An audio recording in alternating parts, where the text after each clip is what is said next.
Hi, I'm Brandon Martini, a commercial pilot and flight instructor. And I'm Carson Vasquez. I'm a private pilot.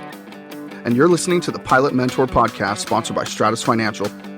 So buckle up, because the Aviation Mentors are taking off. Hey everyone, we have an exciting topic to talk about today. I want to talk about what it was like on your first solo flight and what your aviation journey has looked like so far. Hey Carson, do you remember what your first solo flight was and when was it?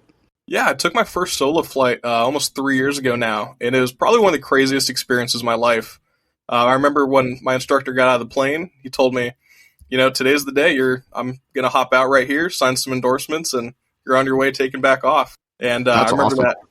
Yeah, dude, it was something else. And I remember that fear just in my stomach all the way till I got up to the hold short bars on the runway. And once I pulled onto the runway, everything just went back to my training. Fear went away.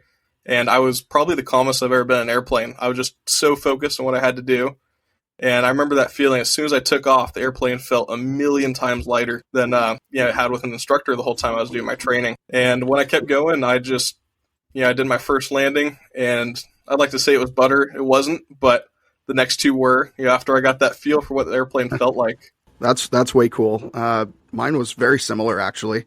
I remember mine was a little bit longer than you, Carson, though. I wasn't just 3 years ago. I was probably closer to 10 years ago. And I did it at Riverside Airport in Southern California. And I remember going over to the runway, and like you had the same thing. My instructor jumped out, threw me some endorsements, said, "Hey, let's go. You're on your own today." And to be honest, I thought I was going to go a couple days before, but my nerves got a hold of me and my landings were just not as good several days before. So it was just delayed a little bit. But once the day came, it was fantastic. I didn't have friends or family there or anybody. I didn't even tell anybody what I was going to do, except for my instructor knew that I was going to solo soon. But I didn't want the added pressure of anybody being around or anything like that. So I got up to the runway. I called up. I had my my radio calls down, and I called up Tower, and he gave me clearance for the pattern. And I'll tell you what, it was an exhilarating experience. I remember looking to my right on takeoff and seeing no one there. And my instructor was like 120 pounds soaking wet. So I didn't think it was going to affect the airplane that much, to be honest, with him not being in there. But I took off quicker. It was just an interesting experience, to say the least. So the moment I took off, I started flying all by myself, and I just looked to that right and I said some choice words to myself, and it was, oh my gosh, pretty much just, I could not believe what was happening. And now I knew it was just on me. And as soon as it was on me, well, now I just took this thing off the ground. I guess I'm going to have to land it. There's no turning back. You just have to continue and make it happen. It's either that or crash, which that wasn't going to happen that day. So I took off, went around the pattern, had a good pattern. And unlike you, my first landing was perfect. My first landing was, yeah, it was. No, I'm just kidding. But it was pretty good. And then after that, I kind of got my nerves shaken out of me, and I did my full stop, taxi back, took back off again. And my second one, not so perfect. It was more confidence was in there, and I just could not perform my second one that well. So, but I landed fine. It was safe. And my third one around was kind of a mix of both, and it was exhilarating. And after that third one, I was done. I went back, taxied back over to my instructor. He gave me a high five. We took a couple of pictures in front of the airplane and called it a day. And that was kind of the story of my first solo, but it was absolutely a blast. And it was one of those defining moments in your life that you look back at. I remember when my son was born. That's a defining moment in my life. I remember when I soloed an airplane, a big defining moment in my life. And then I also remember when I got my private pilot certificate, even a giant defining moment in my life that changed the whole trajectory of everything I do nowadays. I mean, we're doing this podcast now because of it. So it's really been a journey, and I think it all started with that first solo, to be honest. Yeah, I mean, the more I think about it, not to rub it in your face, but I was so excited that you're actually the one that told me that I was going to solo that day. You said... I did, I think, yeah. Yeah, you were joking with me. And you're like, we fly today. The winds were already at 14 knots, and I was a young student pilot. I was brand new. And I was like, yeah, I'm going to go solo today. You're like, do you want to? And I was half joking. And then I said yes. And you said, all right, yeah, we could do this. I'll call your instructor. And I called my parents. Everybody came over. And within an hour, I was up in the airplane doing 3 practice laps in the pattern. So Just to let everybody know, the winds were a little bit calmer by the time you started. It was forecast to be better. They definitely calmed down. That was the highest point of the day, and they definitely went down to like 8 knots by the time I was up and at them. I was just praying for those winds to come down so I could solo. I was so excited. It'd been a couple of times I'd tried to solo. The winds kept getting higher. It's just how it is in SoCal. The winds finally kept calmed down enough that it was time for me to go. My showtime. Exactly. Are there any tips you would give some brand new student pilots that are getting nervous about their first solo or wondering if it will ever come?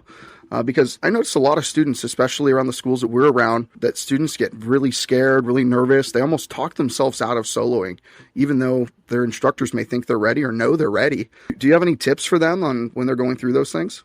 Yeah, of course. I think it helps that I was just a student pilot, only a couple years ago. And I'm friends with plenty of student pilots still, talk to them quite frequently and, try and help them calm down about it. So I think one of the biggest things is you have to trust your instructor. You trusted your instructor the first time you ever got in an airplane, and you trusted them, and you still have to keep trusting them all the way through your training, even after your training. So when your instructor tells you you're ready, you still have to feel that you're ready for you to be safe to go up alone. But when your instructor says, hey, you're ready for this, believe them, you are ready for this. And then it's just a mental game. And as far as getting through those mental blocks, you're going to hit plenty of mental blocks in your flight training. I had a mental block with my landings before my first solo. And you really have to work through it slowly, at your own pace. Everything in aviation, it happens when it happens. You can't rush anything. So especially with your first solo flight, which is such a big experience. And you want it to be the very, very safe experience. Probably the biggest thing that I would say is you really just need to focus on the very, very basic fundamentals. You need to break down each landing with an instructor into all the stages, everything that you go through, every part of it, and focus on each part, every part of the pattern, and just take into account exactly what you do in the instructor. And when it comes time to solo, you're going to do those exact things. Yeah, you just got to trust your training, right? Because these instructors trained you from day one, like you said, and you had all the trust in them from day one. You got to continue having that trust. If they think or they know you're ready, they're not going to sign away their certificate to let you go solo and go hurt yourself. So yeah, you got to trust your instructor in all facets. You do it in all forms of training. It's something that you just have to know. So some tips I would give some students that maybe are thinking about quitting or they'll never get there.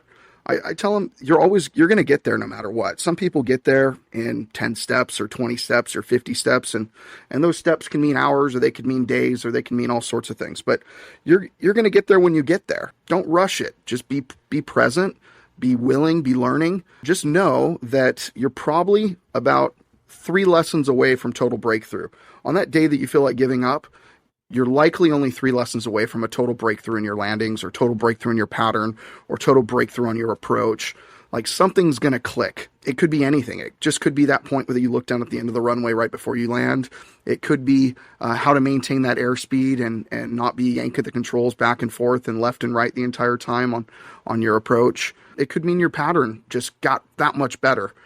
Because a perfect pattern or a near perfect pattern and a perfect approach is going to set you up for a perfect landing about every time. So once you get all those small fundamentals down, they all equate to becoming a good landing and become something that you can really work with. So I would say just keep on going for it. You're going to get there and you're really, really close. The day that you feel like giving up, just keep on trying. I promise you it gets easier, and it's the most fulfilling thing you could ever do, almost in life, is landing an airplane all by yourself, especially. The only thing you have around you is literally air, an engine, some fuel, and an aircraft, which is absolutely exhilarating. Yeah, it is probably just one of the craziest things to just sit back and think about, especially after that third landing. You come down, you taxi in, you park the airplane and shut everything off, and you just kind of sit there for a second. Really just did that. Yeah, and you said your family was there at the end, which I didn't have any of my family there. They got a phone call from me before I went home. But what did your family say? What did they think about the whole experience? 'Cause I know a lot of students and a lot of pilots have had family, and there's going to be several of them that contemplate having family there. And since we have 2 very unique experiences about that, I'd love to hear what happened. What did your family say? Were they nervous? Were they scared of you doing that? And they were there. So what happened afterwards? Well, we were in the lobby of the flight school, and I told my parents that I'm going to go fly an airplane alone. And my mom said, "No, you're not." right away. And I think Brandon, you had to talk her down a little bit, and tell her exactly how safe it is, exactly how confident you are in me. My instructor did the same thing.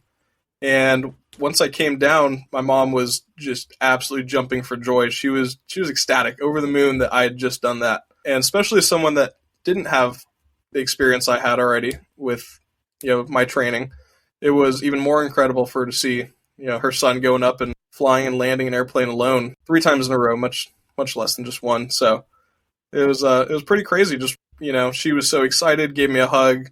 My sister and my dad were there too. Everyone was just so excited and happy for me. Just thought it was an incredible experience all around. It was awesome just having my family there to support me. Yeah, that's way cool. I almost wish that they were there. My family was there for mine, either my parents or my son or somebody. But I'm kind of thankful they weren't, because I think it eased some of my nerves. So I think any students that are thinking about either having people there or not having people there, I think trust your gut on it. Your flight school and your instructor will definitely take pictures and videos and all sorts of things for you. And I know that my instructor took a bunch of pictures and a video of me. I think I remember taking pictures and a video of you, Carson. I remember being up at the top of the porta ports and taking some pictures for you there. So, and we might share those on our Facebook page later on. So if you guys want to see them, you can see our first solos from years ago.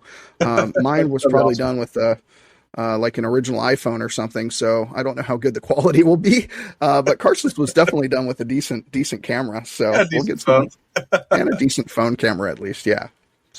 So just kind of go whatever you would feel like, and trust your gut on who you want there and who you don't want there. You want to make your life easier. Yeah, and there's plenty to it. So you really just have to kind of trust the process, trust your instructors, trust everybody around you, especially those that have a little more experience than you or a lot more experience than you. So there's just plenty to it, guys, and I really want you to just understand that. So thank you so much for listening today. We really hope you had as much fun listening as we did telling you about our journeys and our first solo flights. Well, if you guys would like to reach out to either one of us on Twitter or Instagram, you can find me, Brandon Martini. My handle is at Mr. Martini Guy, or you can find Carson at Carson_AV17. Yeah, so as a wrap up for the day, remember, guys, we are here to guide you in your aviation journey. Thank you so much for listening today. We can't wait to talk to you more. So fly safe and enjoy the ride. Take care.